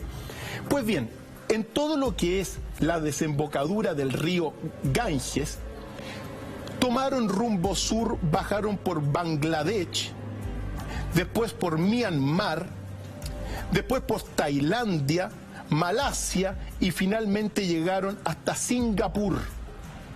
Y de Singapur, en torno del año 2000 antes de Cristo, se lanzaron a conquistar los mares y se transformaron aparentemente en ese momento en uno de los dos más grandes pueblos de navegantes de toda la historia, que son los polinesios por un lado y por otro lado los vikingos, grandes navegantes. Por lo tanto, si esto es así, esta es la historia. Están las dos versiones, la occidental que provienen del Cáucaso y que atraviesan las estepas euroasiáticas, y está la otra tradición que provienen en realidad del desierto del Gobi. Sea lo que sea, ahí están las dos grandes visiones, porque llegado el año 2000 aproximadamente, llegando a Singapur, se lanzan a los mares. Y es ahí donde aparece, lo que está en la tradición de los antiguos polinesios, que es su antiguo continente, el continente original que habitaron los polinesios y que según muchos se llamaba el continente de Jiva. Eso es lo que guarda hasta el día de hoy la tradición de la isla de Pascua, que la patria ancestral de los polinesios era el continente de Jiva, continente que para Nueva Zelanda se llamaba Hawaii. Son distintas versiones, pero siempre está este continente ancestral. Ahora, muchos dicen que debido a a todas las investigaciones actuales, antropológicas, lingüísticas y biológicas, muchos sostienen que el continente de Jiva, la patria ancestral de todos los habitantes de la isla de Pascua, serían las actuales Islas Marquesas, particularmente una isla que se llama Iva-Oa, y hay otras, que se llaman Rapa Iti, pero que serían las actuales Islas Marquesas. Eso es lo que al menos se cuenta.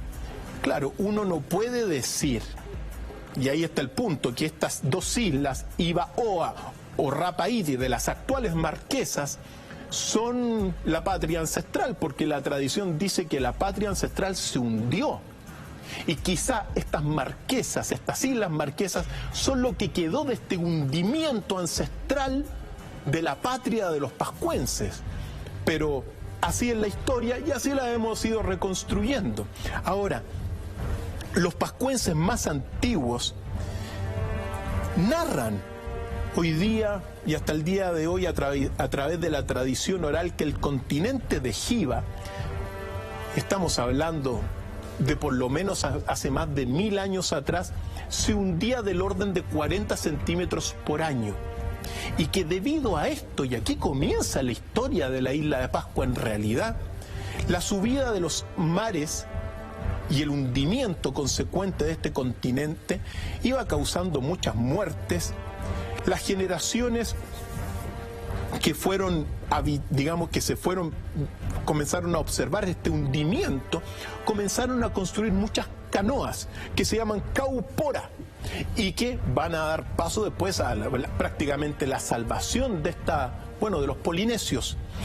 Es en este escenario, pensemos, continente de Jiva, donde según la tradición aparece un antiguo sabio que se llama Haumaka. Haumaka tuvo un sueño durante una noche y es muy relevante porque el origen de toda la tradición de la isla de Pascua, una la tiene que unir con los viajes oníricos, con los viajes astrales, porque Haumaka, según se cuenta, tuvo un sueño y según todo lo que hemos visto, este sueño desde Jiva, en una noche llevó su espíritu a conocer la isla de Pascua, según cuenta la tradición. Siempre es bueno destacar algunos grandes autores como Camilo Cobo, que toda esta tradición oral la guardó en su texto. Camilo Cobo, profesor universitario que conocí, le dedicamos un gran saludo, pero él murió hace unos años y dejó su libro donde guardan estas tradiciones. Y es hermoso porque como yo las recopilé con mi puño y letra, también las recopiló él. Y dice: un hombre, Haumaka de Jiva, soñó en la noche y su espíritu llegó a la isla de Pascua. Es decir, desde Jiva, actual en Marquesa o como quiera, viajó su espíritu hasta la isla de Pascua. El espíritu de Jaumaca subió hasta la circunferencia del volcán y vio el cráter. Subió el espíritu de Jaumaca y buscó una parte plana donde podría desembarcar Otomatua, que era el rey. Yendo por el camino encontró plantas coge que las pisoteó y quebró. Llegó a Poike, que es una de las extremidades de la isla, el promontorio del lado noroeste de la isla, y dio la vuelta. Era el espíritu que viajaba por la isla de Pascua, según esta tradición de Jaumaca. Siguió su camino y llegó a Anaquena. Anaquena es la playa donde me imagino que te bañaste, Ignacio, por supuesto, ¿no? Ahí llegó el espíritu de Jaumaca y vio la arena. En plena fiesta Tapati, además, ojo, ¿eh? Fantástico. Yo también me bañé una vez en Anaquena con los moai ahí mismo, fantástico, las palmeras al otro lado, fantástico. Ahí tuve una experiencia muy, muy interesante. Pero mejor la cuento en otra ocasión. Vio la arena colorada y dijo: aquí está la parte plana, la bahía grande para que desembarque el rey Otomatua. Y el espíritu de Jaumaca volvió a Hiva y despertó y exclamó: ¡ah! Y se sintió contento. Un hombre llamado Ira preguntó a Jaumaca: ¿por qué dices ah? Jaumaca dijo: ¿estabas tú despierto? Sí, contestó Ira, yo estaba siempre despierto. Jaumaca exclamó: hay una isla en dirección al sol. Id vosotros y ved la isla donde irá a vivir el rey Otomatua. Después de esto, 7 exploradores navegaron siguiendo al sol y llegaron a la isla de Pascua, que son los primeros 7 exploradores enviados, pero ojo, enviados después de este sueño onírico de Jaumaca. Y recorren la isla y lo sorprendente que después que dieron la vuelta encontraron las plantas coge y dijeron: aquí están los cojes quebrados por los pies del espíritu de Jaumaca. Entonces aquí estaba la isla que había que ir a, que iba a ser la isla de salvación para estos polinesios originales que se están hundiendo Hiva. Ahora, decir una cosa también que es muy importante, porque cuando uno habla de estos viajes astrales, estos viajes oníricos, estos son propios de muchas tradiciones antiguas, como lo hemos visto más de una vez. Es decir, el espíritu de la persona viaja por el espacio-tiempo y vuelve al cuerpo. Esto se da muchas veces por simplemente las capacidades meditativas y de concentración de la persona. Eso es muy relevante. Y en otras ocasiones se facilita con todo lo que son los rituales con plantas enteógenas y otras cosas. Doc, ¿podemos recopilar parte de esta historia recién expuesta, ¿no? Esta introducción que tiene que ver principalmente con el origen de los polinesios y de esta forma el origen del poblado de Rapa Nui? Si lo sintetizamos, entonces, provienen desde el desierto del Gobi los primeros polinesios. Llegaron del desierto del Gobi hasta el Himalaya, bajaron por el río Ganges, después siguieron todo lo que son la costa del territorio de Bangladesh, Myanmar, Tailandia, Malasia y finalmente Singapur, para lanzarse en torno del 2000 a.C. desde Singapur a la conquista de los océanos y a transformarse en los grandes navegantes que son. Llegados a este momento del 2000 a.C., habrían habitado un continente mítico, un continente que según la tradición se hundió, pero que está presente tanto en las tradiciones orales de la isla de Pascua como en las tradiciones de Nueva Zelanda, como este continente ancestral que los hospedó, pero que en un momento dado comenzó a hundirse. Después de este hundimiento, o antes de este hundimiento, sintetizando esta historia, porque siempre es bueno recordarla para todos los amigos, sobre todo más chicos, que la recuerden bien. El espíritu de Jaumaca viajó a la isla de Pascua y volvió. Después van 7 exploradores que llegan a la isla Pascua y comprueban que efectivamente es la isla que había visto Jaumaca. Es en ese momento donde se dan los preparativos de esta, gran inmigración o salida de los pascuenses o de los polinesios originales desde Jiva. ¿Por qué decimos esto? Porque según todo lo que uno sabe, ocurre en una noche anterior a la salida de Otomatúa que el rey de Jiva, que se llamaba Tahane Arai, le va a entregar a Otomatúa elementos fundamentales de la cultura polinesia, que van a ser 2, 3 en realidad, pero primero le entregó todo lo que es el ao.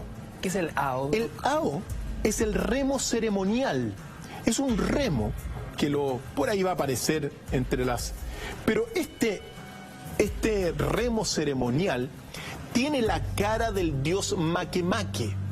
¿Por qué decimos esto? Porque el dios Makemake es el portador del maná o del mana, que es un poder espiritual que fue entregado o que habría sido entregado por Makemake a no solamente el rey de Jiva, sino que después al rey Otomatúa, y que el bastón de mando, el remo ceremonial con la cara del dios Makemake en una de sus paletas, le confiere precisamente el maná divino a quien lo posee.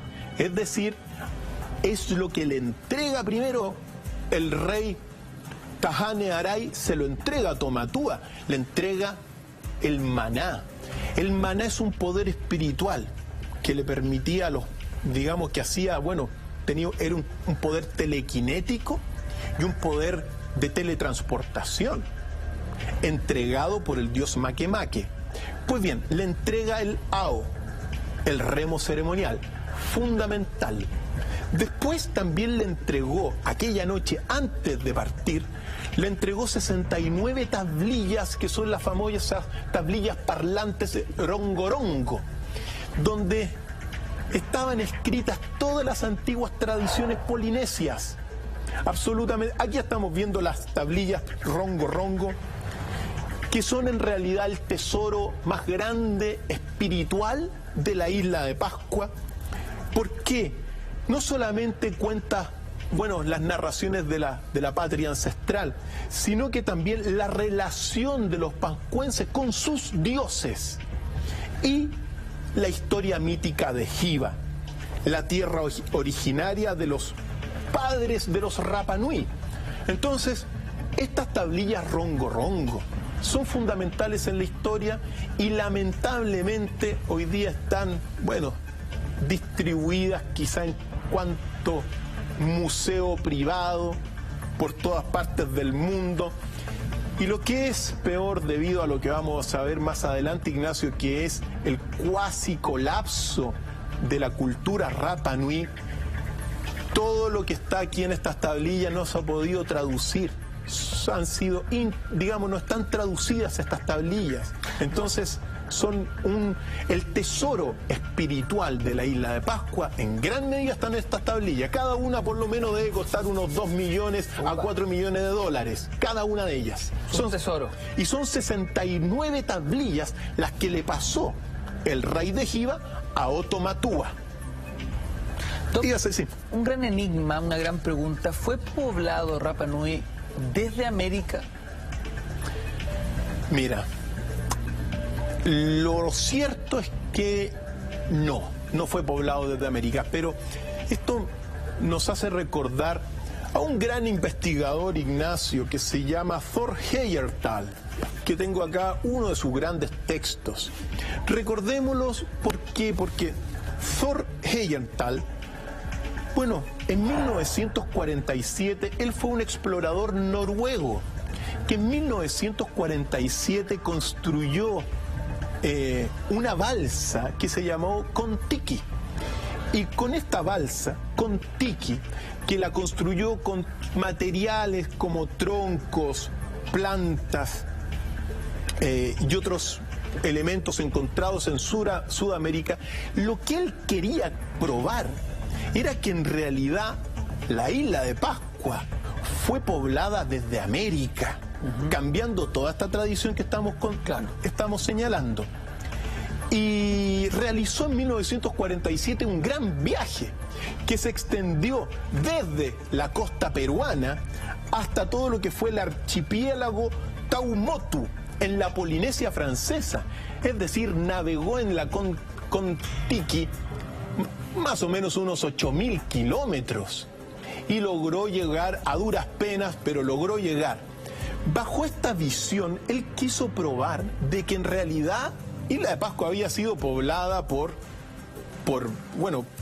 personas americanas.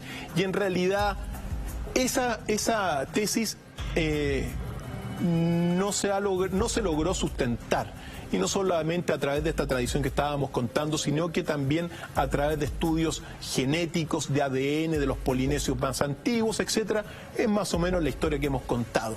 Pero sí hay algo relevante que uno tiene que extraer de este gran investigador.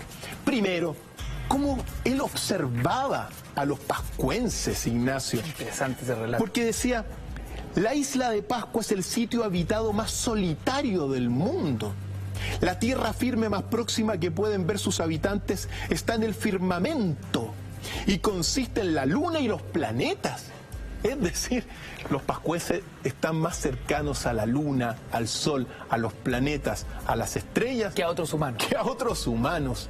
Entonces, imagínate la energía que tienen esa gran civilización que siempre les mandamos saludos. Tienen otro nivel vibratorio.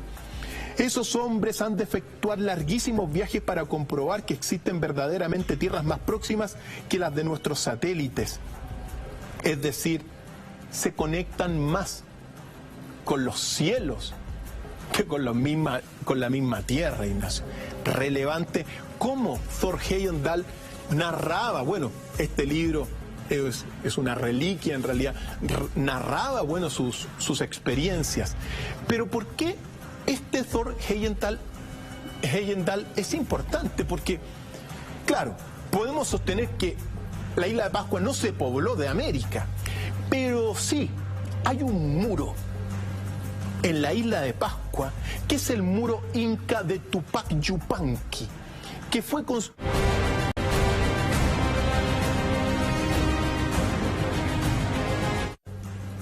en la isla de Pascua, que es el muro inca de Tupac Yupanqui, que fue construido en 1462. Es decir, este muro, que seguramente lo vamos a ver en pantalla, es un reflejo que en realidad en algún momento el imperio inca de Tupac Yupanqui llegó a la isla de Pascua y construyeron un muro inca, que lo vemos aquí en pantalla. Esta es la prueba de alguna forma, Ignacio, que en realidad, claro, si bien es cierto, no fue poblada la isla de Pascua, pero tuvo contactos la isla de Pascua con el imperio inca. Y ese muro que vemos ahí, queridos amigos, es un muro inca del 1462. Así que Thor Heyerdahl no andaba tan perdido en términos de su teoría de que era posible navegar desde la costa americana hasta la isla de Pascua. Muy importante. Y no hay que olvidar a este gran investigador y explorador, porque Thor Heyerdahl también, por ejemplo, construyó 2 barcos de papiro. De papiro, el Ra-1 y el Ra-2, que buscó probar que en realidad los egipcios antiguos habían viajado hasta América hace más de 4.000 años. Y por otro lado también construyó un gran barco una balsa que se llamaba Tigris, y que buscaba probar que en realidad la cultura del Valle del Indo, India, había viajado por el mar hasta Mesopotamia, que es lo que de alguna forma sosteníamos recién. Exacto. Con toda la tradición de la isla de Ceilán, del Jardín del Edén.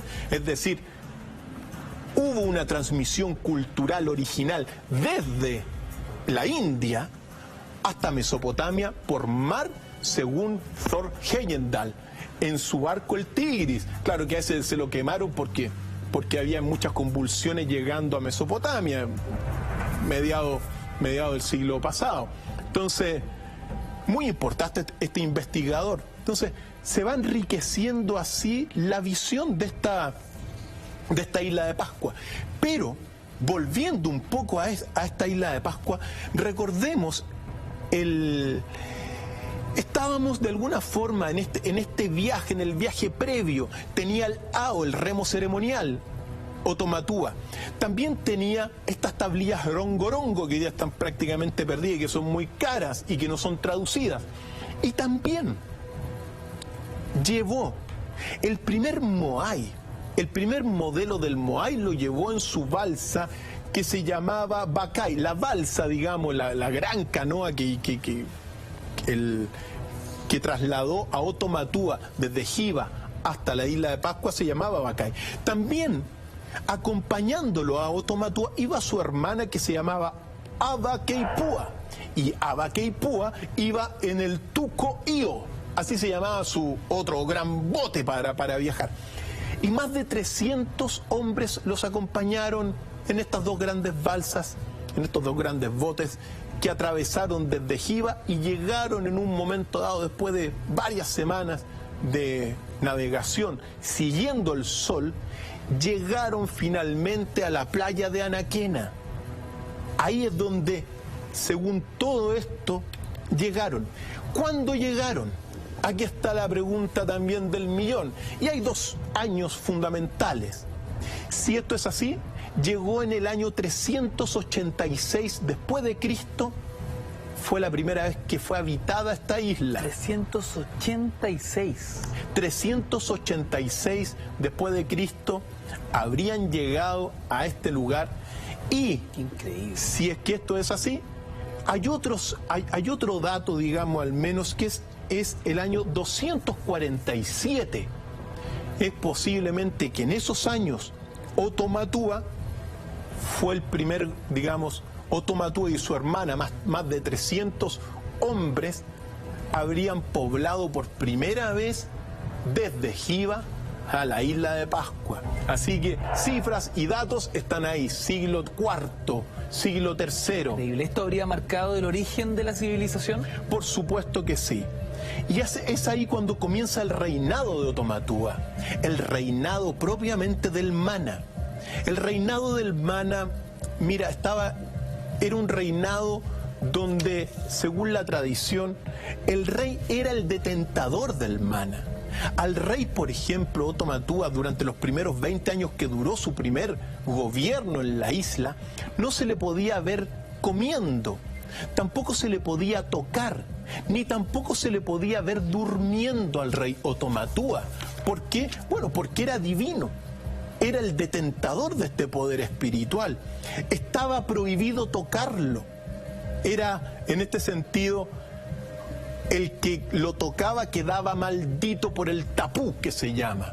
El tapú es como, digamos, una prohibición. No se le podía tocar. Y si esto es así, si llegaba alguien a tocar al rey Otomatúa, tenía dos castigos muchas veces: o se le aplastaba la cabeza contra una roca, o en otras ocasiones se le introducía por el recto una antena de langosta marina que causaba mucho dolor. Esa onda. Así es. Oiga, Doc, la tradición. ¿Qué es el Mana, ya mencionado, para poder entender el relato? El Mana es otro de los grandes misterios espirituales de la isla de Pascua. Es un poder espiritual, es un poder telequinético y prácticamente para mover las cosas. Era, según la tradición, en aquel entonces se le decía a los Moai, después que se esculpían: levántate y anda y muévete solo.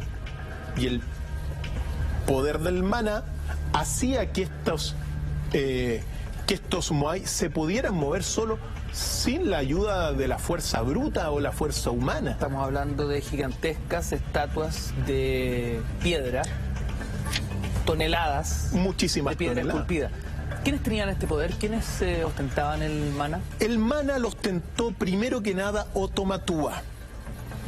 Y ese maná venía de Makemake, que era uno de los dioses más importantes, quizá el dios más importante del panteón polinesio. Es decir, así está narrado. Y así está guardado hasta el día de hoy esta tradición.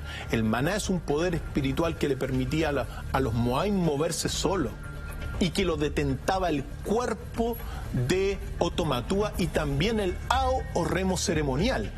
A tal grado que, si esto es así, todo lo que fue a la muerte de Otomatúa, la cabeza fue desprendida del cuerpo, fue adornada y fue enterrada.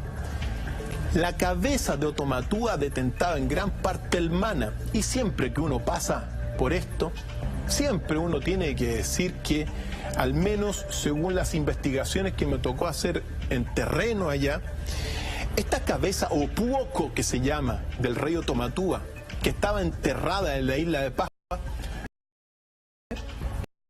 fue robada por un francés de apellido Massier, Francis Massier. Un saqueo. Un saqueo. Y se lo llevó a Francia. Y hasta, bueno, desde hace muchísimas décadas, el pueblo de Rapa Nui está pidiendo la devolución del cráneo de Otomatúa, que está, según lo que uno tiene antecedentes, en París, Francia, en una residencia ubicada a 50 metros del edificio de las Naciones Unidas.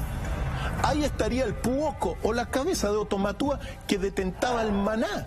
Entonces, todos los pascuenses están pidiendo, por favor, que devuelvan. Nosotros siempre pasamos el aviso a todo el gobierno francés, a los amigos franceses, manden la cabeza de Otomatúa, porque ahora la tiene el hijo de Francis Massier, y la tiene allá en París, y en realidad esto es un patrimonio de la humanidad. Esto no tiene que quedar en cuatro murallas de una colección privada.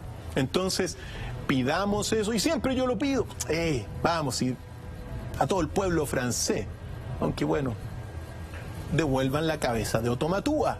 Es la cabeza del rey, del primer rey de la isla, que tiene que volver a su tierra, porque detenta el maná. Para muchos pascuenses creen que debido a que la cabeza de Otomatúa no está en la isla, se ha perdido el maná, ahora, entre otras cosas. Hablando de saqueo, Doc, convengamos que hay fragmentos de Rapa Nui en distintas partes y museos del mundo.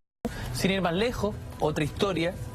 En estos días de vacaciones pude estar en el Palacio Real en Madrid, que es el palacio donde vivieron reyes más grandes de Europa, y donde en una de sus habitaciones hay una gigantesca estatua de oro, y dice ahí, clarito, esta se construye en honor a los reyes con el primer oro traído desde América.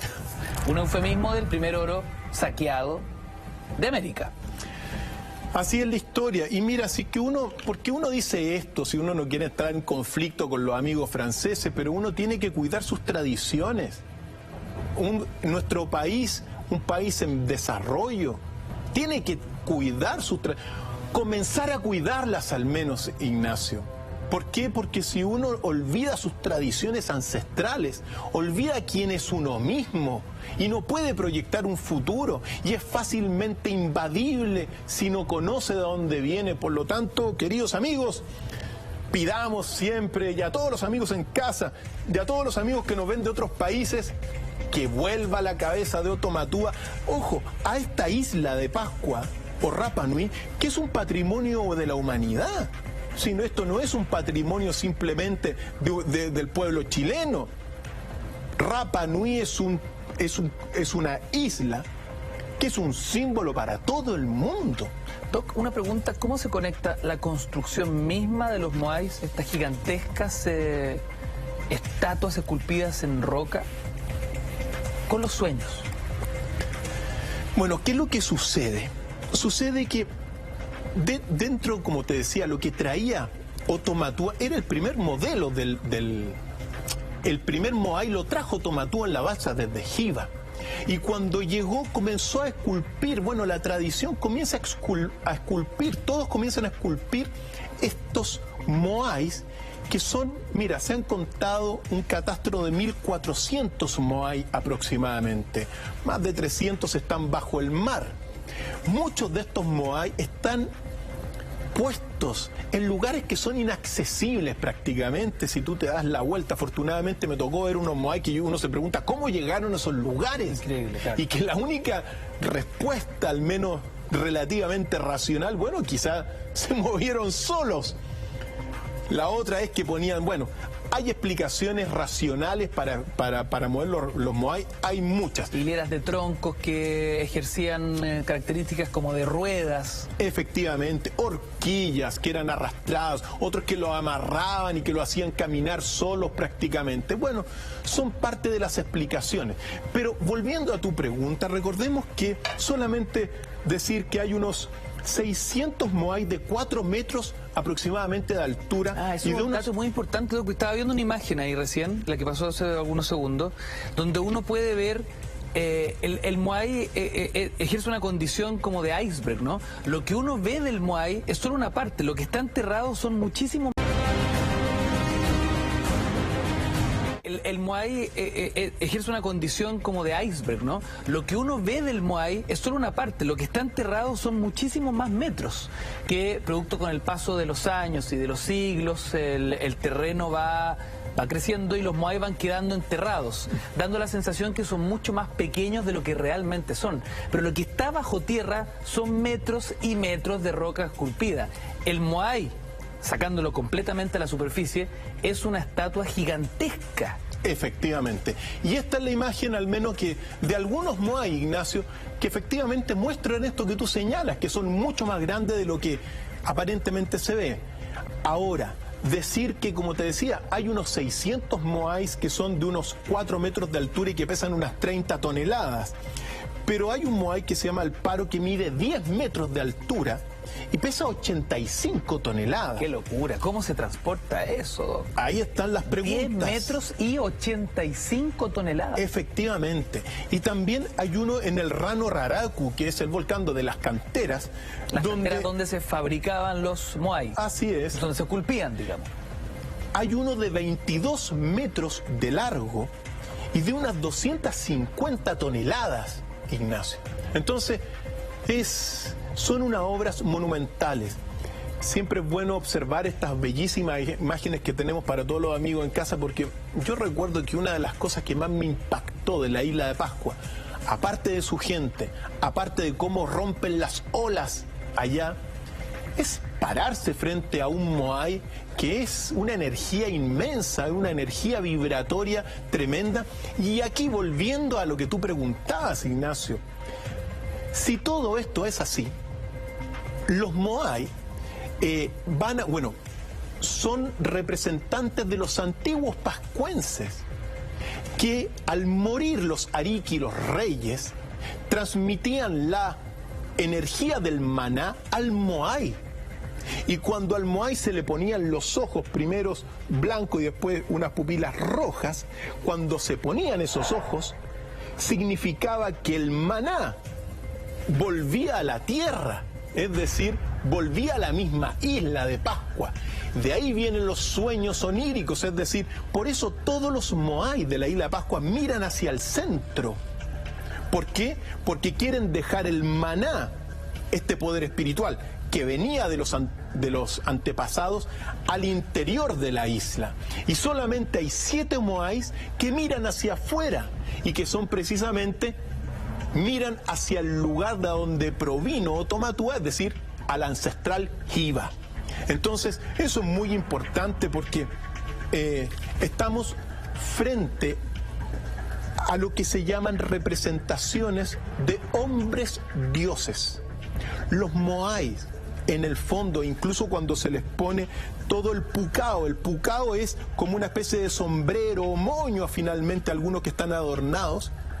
Cuando ya están confeccionados con los ojos blancos, con las pupilas rojas y con el pucao, uno tiene que decir que el Moai era adorado porque era el emblema del hombre Dios. ¿La representación de los hombres más importantes de esta civilización?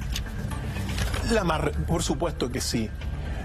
Eran hombres dioses, hombres que tenían este poder espiritual, Ignacio, y que para el mundo actual ultramaterialista es impensado. Entiendo que estos hombres en vida iban monitoreando la construcción de su propio Moai, que a partir de su muerte cobraban vida eterna a través de esta obra, de esta escultura gigante. Así es.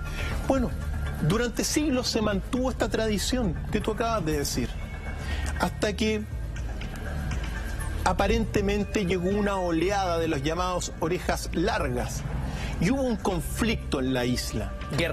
Guerra entre los orejas largas, los orejas cortas, que fue ganada por los orejas largas.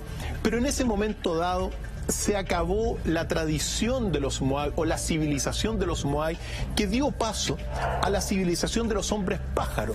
Paréntesis, es bien interesante lo que dice Doc, porque en ese conflicto bélico entiendo que la forma de disminuir moralmente al enemigo fue echando abajo a todos los Moais. Por lo tanto, cuando uno hoy ve fotografías, ve imágenes o viaja a Isla de Pascua, todos los Moai que están en pie fueron siglos después puestos en esa posición.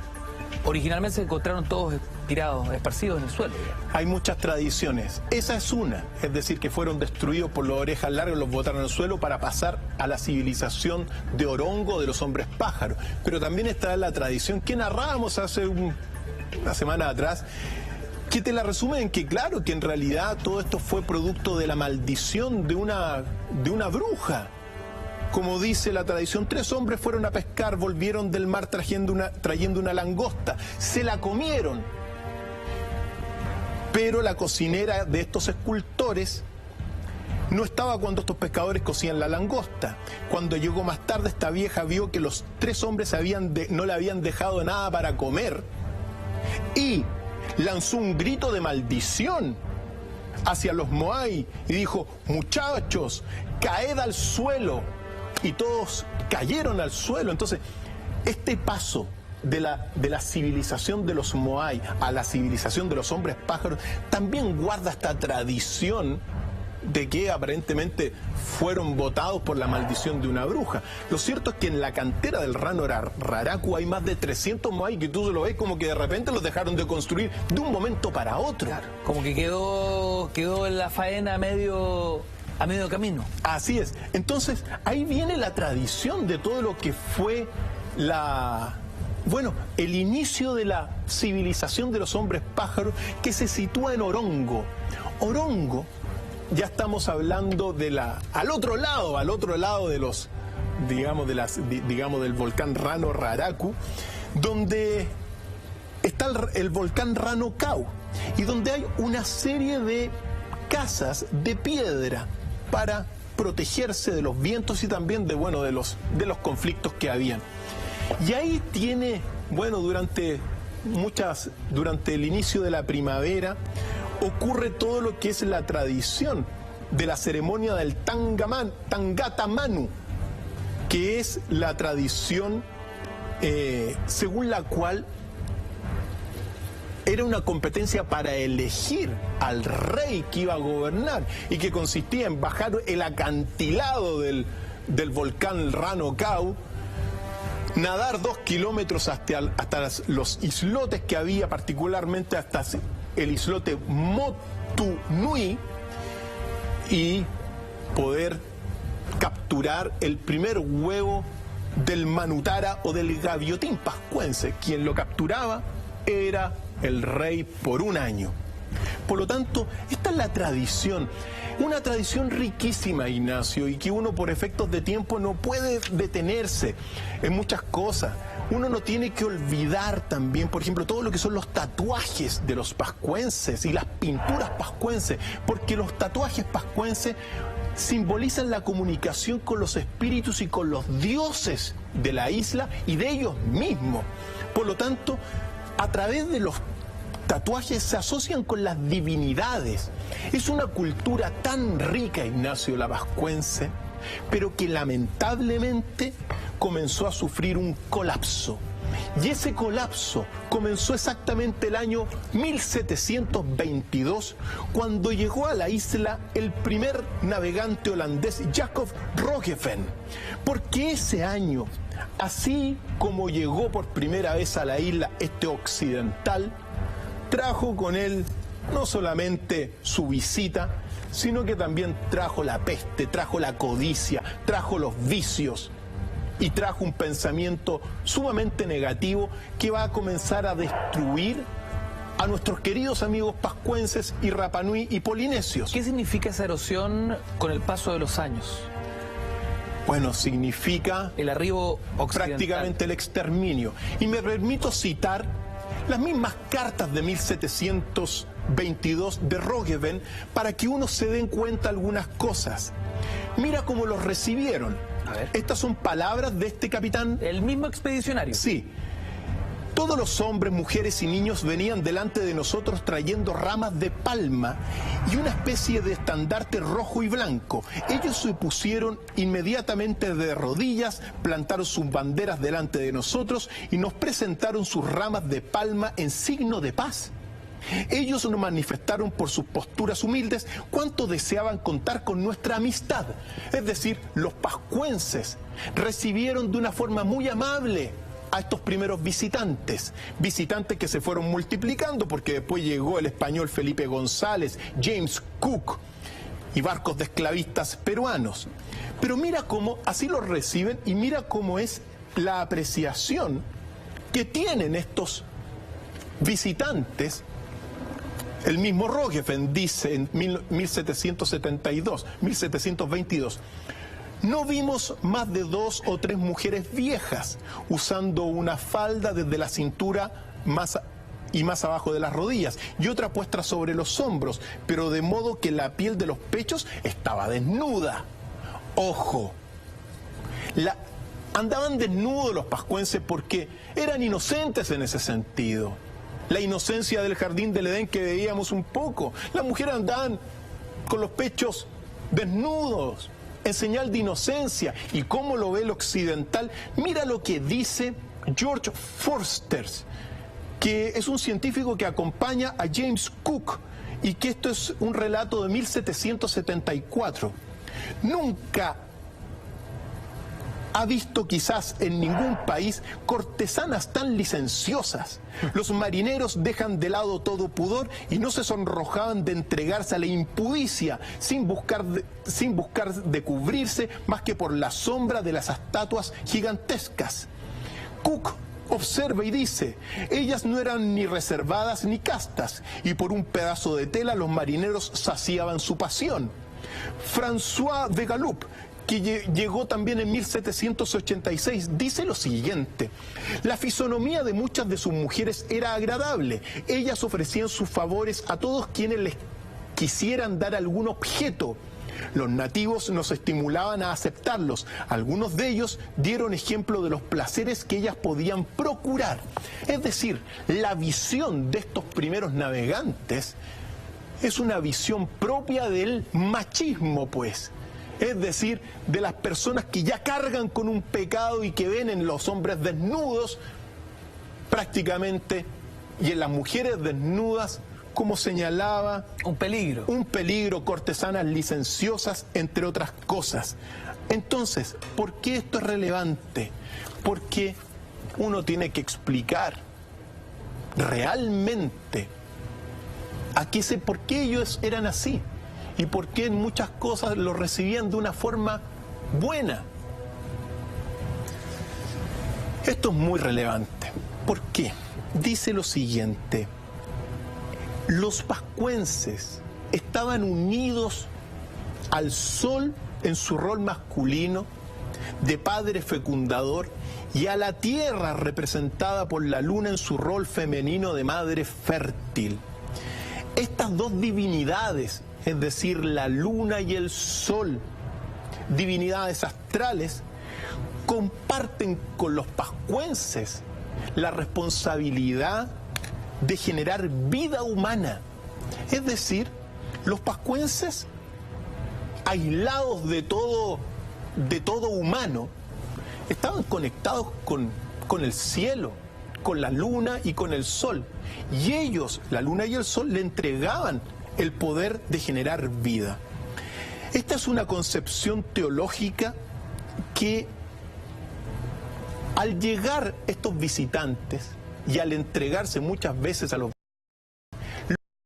pascuenses, por lo menos en origen, y para desmitificar todas estas supuestas situaciones paganas polinesias referidas por todos estos autores, en realidad lo que estaban haciendo están perfecta e íntimamente vinculadas con las concepciones religiosas.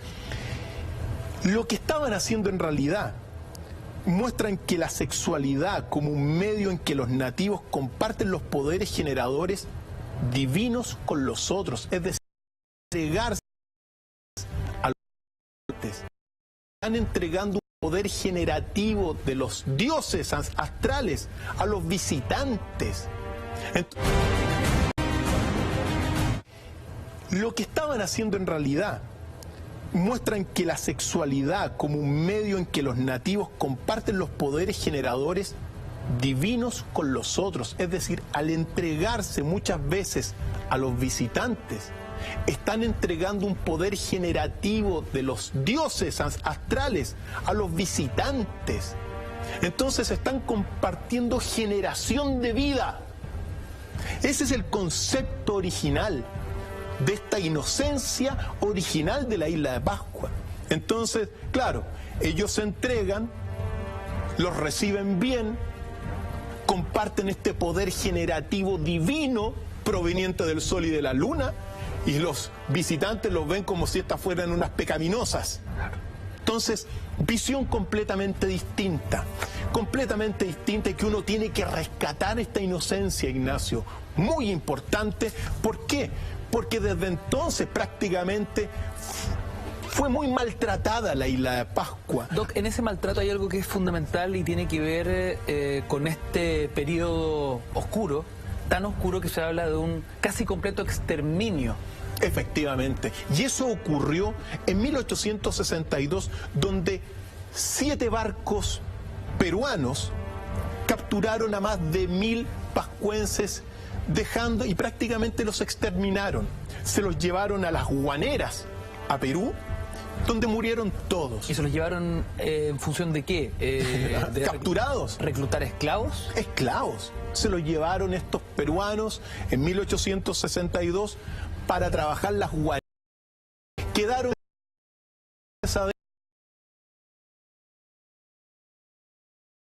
¿por qué? Rongorongo, se perdieron las tablillas Rongorongo, y bueno, y todos los sacerdotes que se fueron, los ariques que se fueron a las Guaneras y murieron, se llevaron con ellos a la tumba las traducciones y la leyenda oral y la tradición oral de las tablillas que traían desde Jiva. Qué brutalidad. O sea, todo lo que existe hoy son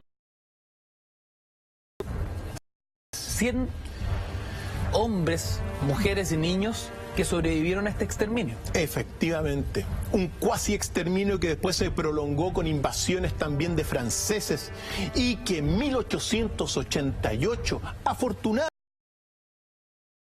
Pascua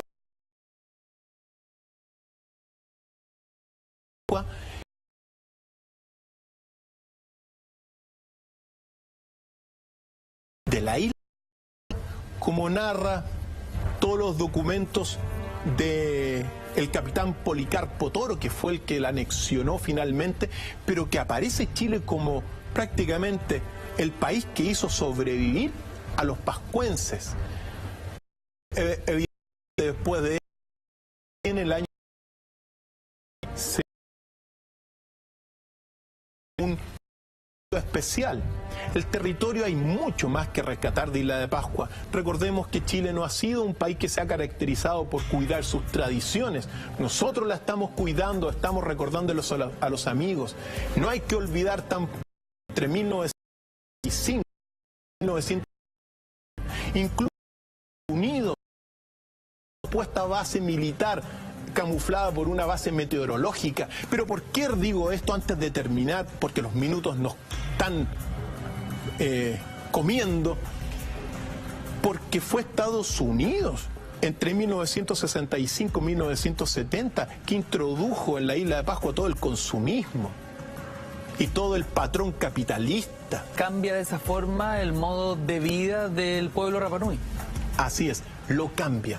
Y en consecuencia, bueno, hoy día hay algunas ideas que son descabelladas, que incluso quieren poner un casino en la isla de Pascua. Qué locura. Yo me tomo la cabeza, ¿por qué no hacen un gran centro cultural? Otro centro. Esa isla es un museo vivo. Es un museo al aire libre. Cada piedra tú no la puedes sacar porque pensemos lo que significa estar a miles de kilómetros de la costa. Entonces, solamente este breve pasaje por esta bellísima historia de la isla de Pascua, de sus orígenes hasta el día de hoy, para decir que hay que cuidar la isla de Pascua, para mandarle saludos a todos nuestros amigos, porque tenemos que conservar, preservar y proyectar esta isla que es un patrimonio de la humanidad desde hoy día para siempre. Ojalá lo cuidemos un poquito más. No metamos casinos adentro, una barbaridad esa cosa, sino que cultivemos, cuidemos a su gente, cuidemos las tradiciones, rescatemos la cabeza de Otto Matúa, ojalá que la devuelvan alguna vez. ¿Para qué? Para cultivar nuestras tradiciones, porque Chile, recuerda que tiene en el norte el desierto, al sur el continente antártico y al oeste Rapa Nui, que nos proyecta hacia todo el oriente. Por lo tanto, tenemos un país bellísimo en ese sentido, con tradiciones milenarias que no tienen nada que envidiarle a nadie, a ninguna otra civilización, pero que hay que cuidar. Doc, ¿cuáles son las conclusiones en torno a una cultura tan rica y milenaria? Insisto, como pueblo chileno miramos con tremenda admiración lo que existe y existió en Rapa Nui, porque está ahí muchísimo antes que nosotros como país, como república. Yo creo que lo más importante en este sentido es volver a las tradiciones, volver a rescatar toda la leyenda de la isla de Pascua, revivirla, y ojalá que nos vuelva el mana, y que ese mana desde la isla de Pascua también se transmita y se propague por todo nuestro país y nuestro continente, Ignacio. Hay mucho que aprender de la isla de Pascua y hoy día hemos contribuido con un granito de historia. Un recorrido justamente por la historia, por la mitología, por las leyendas, por las zonas oscuras y por las supervivencias de un pueblo lleno de enigmas. Doc, agradecemos desde ya todos los comentarios en nuestras redes sociales con el hashtag DrFileMB y nuestra cuenta Twitter @mentiraslarred. Nos puedes seguir también en Instagram y te enteras del backstage, de todo lo que sucede en nuestro estudio, en nuestras oficinas, en nuestros camarines. Doc, despedimos el capítulo de hoy. Bien así somos. Nos reencontramos el próximo lunes imperdible a las 10 en punto, 22 horas, con un nuevo capítulo de Cultura Verdadera. Doc, que tenga un tremendo fin de semana. Igualmente a ti y a todos los amigos en casa. Nos vemos el próximo viernes con otro gran enigma y misterio. Cuídense mucho. Hasta la próxima. Buenas noches. Muchas gracias y que tengan un gran fin.